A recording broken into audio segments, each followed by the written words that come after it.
Hello friends, I am HL. Gupta.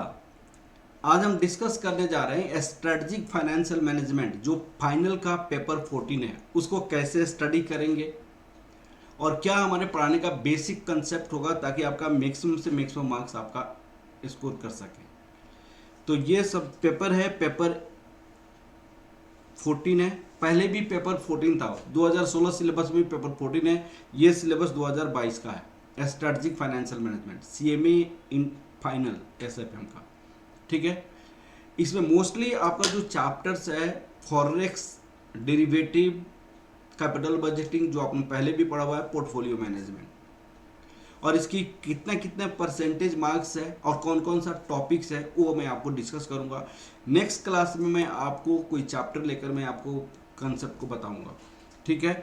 तो अब आप देखिए यहाँ पे कितने कितने फाइनल का स्ट्रेटेजिक फाइनेंशियल मैनेजमेंट में आपका जो 4 पार्ट्स है मेनली, देखिएगा यहाँ पे 5 पार्ट्स आप कर दिया है। ये आपका जो पार्ट्स है जो न्यू है, ये जो पार्ट है डिजिटल फाइनेंस, ये आपका न्यू है।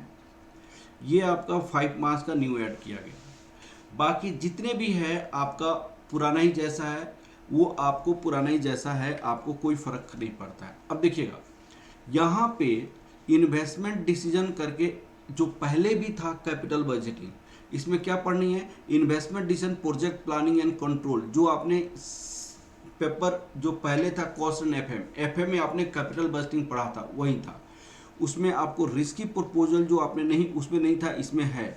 लीजिंग डिसीजन उसमें नहीं था, इसमें है। सिक्योरिटाइजेशन एक थ्योरेटिकल नया चैप्टर ऐड कर दिया, सिक्योरिटाइजेशन ये आपका न्यू है जो आपको ऐसे में ऐड किया गया है। सिक्योरिटाइजेशन में क्या करते हैं, अगर मान लिया जाए आपको कैपिटल रेज करनी है तो उसके लिए क्या क्या प्रोसीजर है, कैसा है, तो सिक्योरिटाइजेशन एक प्रोसेस होता है, उसको आइडेंटिफाई करते हैं, उसको स्टडी करते हैं। वो आपका थ्योरेटिकल पार्ट है, 5 मार्क्स का, ये आपको पढ़नी है। ठीक है। दूसरा आपका है security analysis and portfolio management. आपको इस ये 35 मार्क्स का था। पुराने सिलेबस में ये 25 मार्क्स का था। पोर्टफोलियो मैनेजमेंट में सिर्फ पोर्टफोलियो मैनेजमेंट था, लेकिन ये 35 मार्क्स में आपको 2 पार्ट को ऐड कर दिया गया। म्यूचुअल फंड भी इसी में आ गया है। पहले म्यूचुअल फंड 20 मार्क्स का होता था, तो ये 25 प्लस 20 45 मार्क्स का होता था, लेकिन अभी आपको इन्होंने क्या कर दिया है, 35 मार्क्स कर दिया है। इसमें ऐड क्या कर दिया, बॉन्ड वैल्यूएशन का कुछ क्वेश्चन ऐड कर दिया गया। म्यूचुअल फंड हो गया, पोर्टफोलियो थ्योरी, आपको portfolio theory and practice, assets pricing model, portfolio performance evaluation, efficient market कर दिया है। और 20 मार्क्स का उन्होंने उसी पार्ट को एक्सटेंड करके 20 मार्क्स कर दिया, रिस्क इन फाइनेंशियल मार्केट और फाइनेंशियल डेरिवेटिव, ये आपका 20 मार्क्स का था। पहले financial derivative, foreign exchange, risk management, दोनों को ऐड करके 30 मार्क्स का था। अब आपको फाइनेंशियल डेरिवेटिव करके आपको कितने मार्क्स का कर दिया गया, 20 मार्क्स की कर दी गई है। सेक्शन डी में फॉरेन एक्सचेंज या रिस्क मैनेजमेंट आपको 15 नंबर का कर दिया गया है, और उसमें डिजिटल फाइनेंस आपको 5 मार्क्स का कर दिया, 5% कर दिया, 5 मार्क्स का कर दिया गया। ठीक है। अब देखिएगा इसमें आपको चैप्टर में कौन क्या क्या स्टडी करनी है उसके बारे में यहाँ पे दिया हुआ है। सबसे पहले आपने नेट प्रेजेंट वैल्यू पहले भी था, अभी भी है। मॉडिफाइड आईआरआर पहले था, अभी भी है। ये आपको एस्केलेटेड कॉस्ट रिकवरी सिस्टम, ये पहले भी था। इन्फ्लेशन पे कैपिटल बजटिंग को कैसे किया जाता है, कैपिटल रेशनिंग पे कैसे किया जाता है, ये सारी चीज़ें पहले भी था। Risk analysis and capital budgeting, certainty, equivalent approach, adjusted discount rate, ये पहले भी था, अभी भी है, अभी भी हम करेंगे। ठीक है ना बेटा। दूसरी, उसके बाद देखिए लीजिंग डिसीजन, ये सारी चीज़ें पहले भी था, अभी भी करेंगे। अब आपका सिक्योरिटाइजेशन, ये आपका न्यू आ गया टॉपिक, 153 पेज से लेके 168 पेज तक वो आपको नया टॉपिक आ गया। Security analysis and portfolio management, fundamental analysis, technical analysis, पहले भी आपको पढ़ना पड़ता। Bond valuation, price and yield, equity valuation, mutual fund, ये सारी चीज़ें, नेट एसेट्स वैल्यू, ये सारी चीज़ें पहले भी था। पोर्टफोलियो में ये आपको पहले भी था, अभी भी है। एसेट्स प्राइसिंग थ्योरी पहले भी था, अभी भी है। और आपको यहाँ पे conversational performance evaluation, market timing and styles, definition, ये आपका आ गया। फाइनेंशियल रिस्क मैनेजमेंट, ये आपका जो नया टॉपिक है वो आपको ऐड कर दिया गया। फाइनेंशियल रिस्क मैनेजमेंट डेरिवेटिव आपके पास आ गया इसमें, ठीक है। तो ये सारी टॉपिक है जो आपको स्टडी करनी है। अब मैं आपको बताऊंगा कैसे कैसे आप स्टडी करेंगे।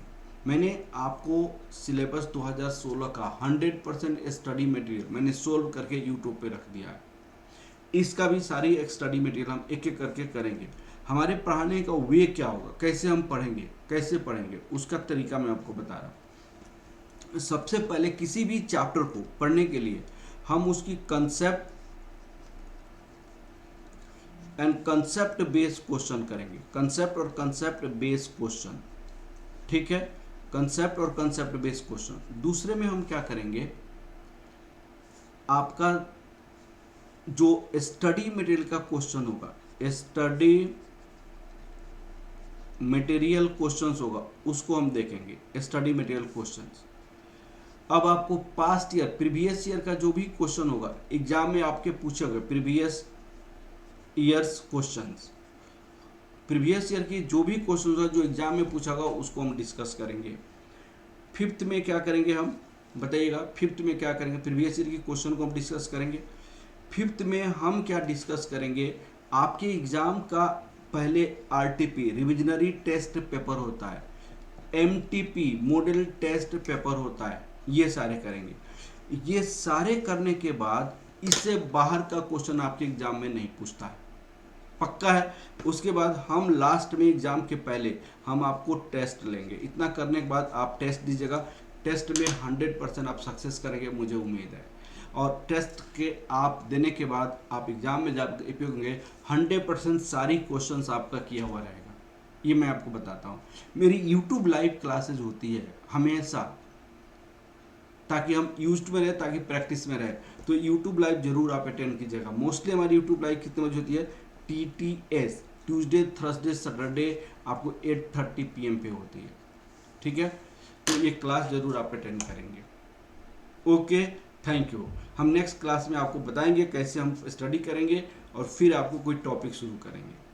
Okay, thank you class, thank you.